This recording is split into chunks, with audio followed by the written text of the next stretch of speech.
Hello guys, welcome back. ഇന്ന് നമ്മുടെ ചത്ത പച്ച സിനിമ കാണാനാണ് നമ്മൾ വന്നേക്കുന്നത്. കാട്ടാക്കട ശ്രീ കാളിദാസ് തിയേറ്ററിലാണ് സിനിമ കാണാൻ വേണ്ടിയിട്ട് വന്നേക്കുന്നത്.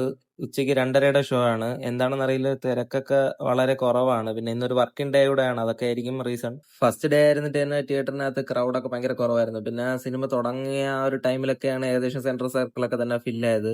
പെട്ടെന്ന് തന്നെ നമ്മുടെ സിനിമയൊക്കെ ടൈറ്റിലൊക്കെ കാണിച്ച് തുടങ്ങിയിട്ടുണ്ടായിരുന്നു.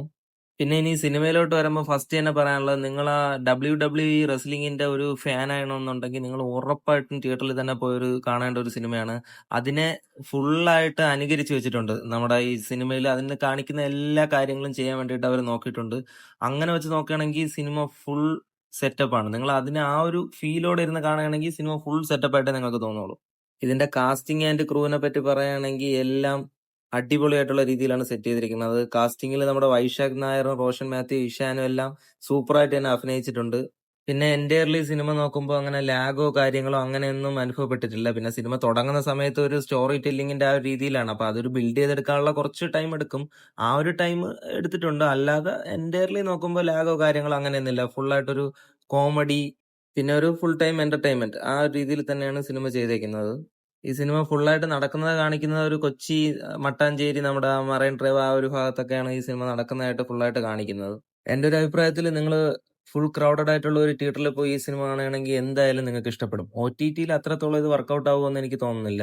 എന്ന് വെച്ച് കഴിഞ്ഞാൽ തിയേറ്ററിൽ കാണുന്നത് എൻ്റയർലി ഡിഫറെന്റ് ആണ്. OTT-യിൽ നിങ്ങൾ ഒറ്റയ്ക്കിരുന്ന് കാണുമ്പോൾ കിട്ടുന്ന ഒരു ഫീല് എന്തായാലും കിട്ടത്തില്ല. തിയേറ്ററിൽ നല്ല രീതിയിൽ വർക്കൗട്ട് ആവും ഫുൾ ക്രൗഡഡ് ആണെങ്കിൽ.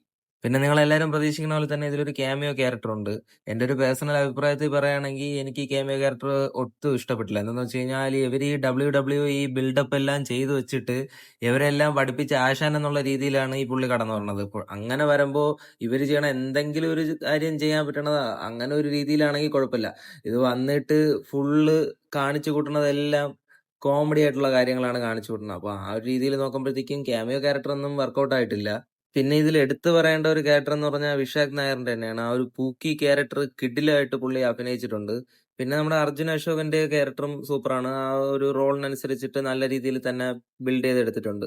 ആ ക്യാമിയോ ക്യാരക്ടറിന്റെ പോരായ്മകളും പിന്നെ ആദ്യം ആ സ്റ്റോറി ബിൽഡ് ചെയ്തെടുക്കാൻ വേണ്ടിയിട്ട് കുറെ ടൈം ആവുന്നുണ്ട്. ആ ഒരു ടൈമും കൂടെ കുറച്ചിരുന്നെങ്കിൽ ബാക്കി ഈ ഒരു സിനിമ എൻ്റയർലി ഒരു നല്ല സിനിമയായിട്ട് തന്നെയാണ് തോന്നിയത്. സിനിമ കണ്ടിട്ട് എനിക്ക് തോന്നിയ കാര്യങ്ങളാണ് വീഡിയോയിൽ പറഞ്ഞിരിക്കുന്നത്. കണ്ടവരുണ്ടെങ്കിൽ നിങ്ങളുടെ അഭിപ്രായം കമന്റ് ബോക്സിൽ രേഖപ്പെടുത്തുക.